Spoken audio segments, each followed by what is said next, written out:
My name is Samantha Sullivan, and today we're going to talk about physician assisted suicide, also referred to as PAS. So, what is it?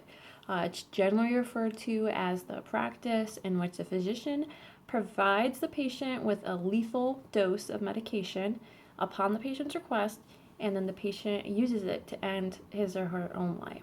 The medication is usually secobarbital or pentobarbital, both really strong barbiturates. The patient would, on their own time, either at home or wherever they're comfortable, take the medication, and then they fall asleep, usually about 5 minutes to an hour later, and then they just don't wake up. It's very peaceful, painless, and gentle. Important to note, the patient, not the doctor, administers the medication, and the patient must qualify and be approved for it. Not any person can get this. So is it legal? It's starting to, but in most states, no. For example, in Connecticut, where I'm from, it is considered second-degree manslaughter. It's a felony in Idaho. People can get prison sentences. It just depends where you're coming from. Obviously, the patient is not going to get punished because they'll be, dead. But whoever helps them, a doctor or a family member, they will be punished. Where is it legal? Well, so far in the United States, 5 states are where it is legal. In California, Oregon, Vermont, and Washington, the physician can just make the decision and approve a patient, but in Montana, it has to go through a court ruling. So there are 38 states that punish PAS, and there are 4 states that have no specific laws regarding what's going on, so it'd have to be treated on a case by case patient. There are currently 17 states because California is now legal, so 17 states are now considering PAS, Connecticut being one of them. It was denied, but people are just always fighting for it. So, what are the standards for PAS? You must be a resident of the state that you want to get PAS in. You must be 18 years of age or older, mentally competent, meaning you're capable of making and communicating your healthcare decisions, and you must be diagnosed with a terminal illness by a medical professional that says that you will lead to death within 6 months. You also need 2 oral requests to a doctor at least 15 days apart, and 1 signed request in front of 2 witnesses. 2 physicians must determine whether you meet all of these criteria. There is no minimum length of residency required. You just have to prove that you are a current resident of the state where there's legal PAS. So a lot of people, say if they're from Connecticut and they want PAS, they can go ahead and move to Vermont or California and sign up and try to meet the standards and get approved. It is up to the doctor again. There is no government programs that will provide assistance. You can't call 211 up and ask who will treat you. But the Department of Health will protect anyone who complies with these laws. So you will not get penalized for asking questions, and a doctor won't get penalized for giving you information about it. Remember, entirely voluntary. You will not get in trouble. Your family members will not get in trouble. The doctors will not get in trouble. Where it's legal, it is legal. So you are protected. A lot of debate going around about PAS. Many people believe it's a personal decision and it should be legal and just a choice for people who want it. Others believe that it shouldn't be a choice at all. And why not? Well, they think that vulnerable patients are at risk. Depressed, disabled, dementia, the elderly, these people can't make firm decisions for themselves. They believe that family members might convince these people to use PAS when they don't want it, to avoid being a burden on the family, physically and financially. PAS, they'll say, it will be easier for the family because it can be quite difficult to care for someone who's dying. It takes a lot of time, but this hasn't been the case. There has been no evidence that proves that any of this has happened. It's not fair to box every family into this category. Not everyone is trying to convince their loved ones to kill themselves. Also, people think that hospitals and doctors might try to convince these people to use PAS. and that it will impact improvements on elderly and dementia-related care. So they'll say it's much cheaper to just convince this person to take this medication and they'll be gone than to have to pay for all the medications that they're going to need, or surgeries, or procedures, or equipment, or just any of the care of the nurses. Everything costs a lot of money. And then they'll have other money to use on things that they want, on new procedures or anything else that they want. Again, there has been no evidence to back this up. The decision is solely the patient's.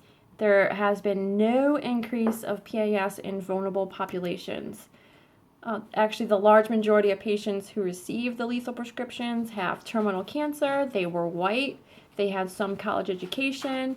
They were covered by health insurance.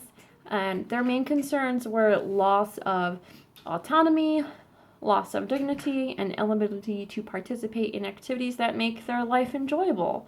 Really, the assisted suicides only make up a minuscule percentage of deaths in the states where it's legal.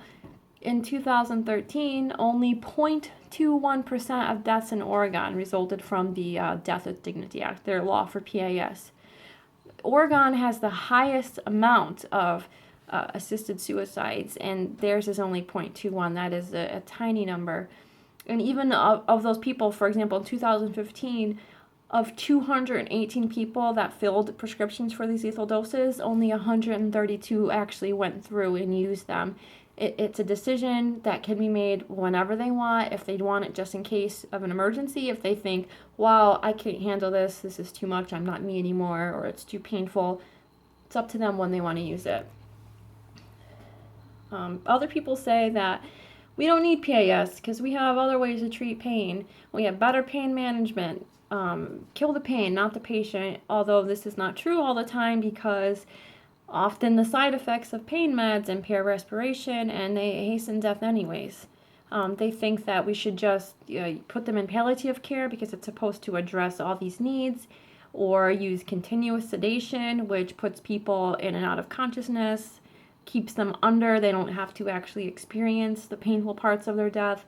Or there's terminal sedation, which keeps the patient unconscious throughout the entirety of their death and then lets them die either if the disease gets too bad, or starvation or dehydration they can die from. Unfortunately, those do not meet the needs of every patient who has PAS. Not everyone wants to starve to death or dehydrate to death. Not everyone wants to be in la-la land throughout the rest of their lives. They want to live their lives. The main concern is loss of autonomy.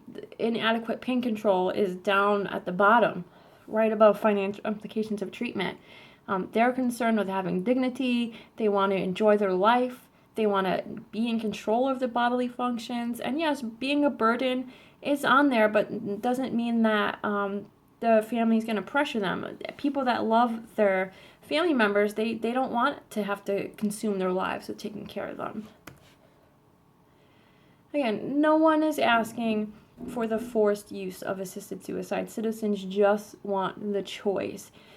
This woman, Susan Griffiths, she had to travel to another country. She's from Canada, and she documented her journey.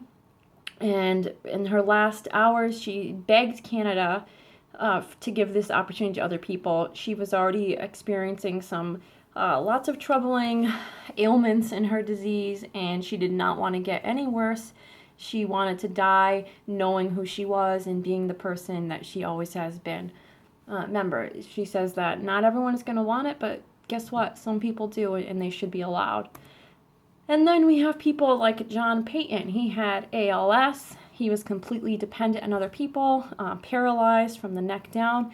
And he says he had his loving family to take care of him and support him, and that his quality of life was still well, even though he couldn't do anything for himself. But, he was taken care of, and he can't understand why anyone would want PAS and no one should have it. Well, that's great for him. That's awesome. But not everyone is going to have these caring, loving family members. Not everyone is going to be able to have someone take care of them or be comfortable in their disease. They might feel really, really, really uncomfortable, and not everyone wants their family to see them like that. So, why can't it just be a personal choice? He doesn't want it, and that's fine. He doesn't have to use it. But what about the people that do want it? So what do social workers have to do with PAS? Well, social workers have been around end-of-life care for a long time. The NASW's policy regarding end-of-life care centers on the principle of self-determination. They want to make sure that the person gets what they really, really want. More social workers can be involved in states where PAS is already legal, and they can make sure that client is the one making the final decision and they're not being pressured or influenced to make the decision when they really don't want to. They can also work hand in hand with the psychiatrist and doctors to determine mental competence. Again, make sure that the patients aren't being pressured. Make sure that they know what they're doing. And remember, social workers are there to advocate for clients' rights. They're sure to make sure the client is safe all the way to the end. Social workers have been around either dying patients or patients experiencing loved ones throughout the history of social work. Every social worker experienced this at one time or another. Social work research in the care of dying has been developing and addresses many overlooked cares such as ethnic problems, cultural and economic diversity.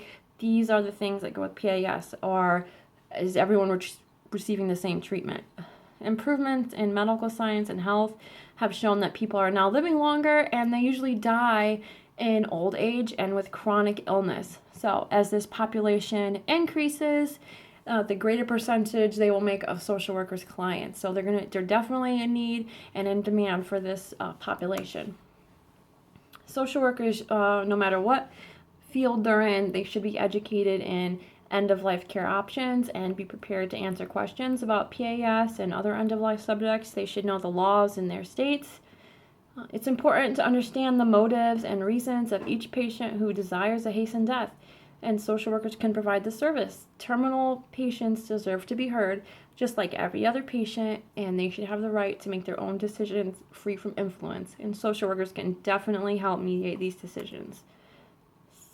So PAS might not seem important now to many people because they're not dying, they may be young, they might be healthy, but no one can stop sickness and health. It could be you, it could be a loved one, but it's going to happen. And when it does, this debate will probably make a lot more sense. It is a hot topic now. If it's not already up for legislation in your state, it probably will be soon. Remember, 20 years ago, we did not have any legal PAS in any states, and it's already in 5 states. So who knows where we'll be in the future. And again, PAS already kind of occurs. It's just kind of hush-hush. We just let the patient will be more in control of the circumstances in which they die. When the morphine drips come in and slow their breathing and they keep giving it to them, that is a form of euthanasia. Okay, and that way patients can't really discuss it with their doctors. If it's legal, patients can be more open and be more in charge of their end-of-life options. If you're for or against PAS, it doesn't matter as long as you're making an informed decision. Do your research. See how it has affected patients and family members and doctors. If you think more standards need to be put in place, then say so. There can't be any change without action. Just make an informed decision. That's all I'm asking. So how do you feel? Should terminal patients be able to end their lives on their terms, or should they have to stick to the choices that we currently have? Should there be more laws put in place to protect these people before it gets made legal? How do you feel? Choice is yours. What side are you on?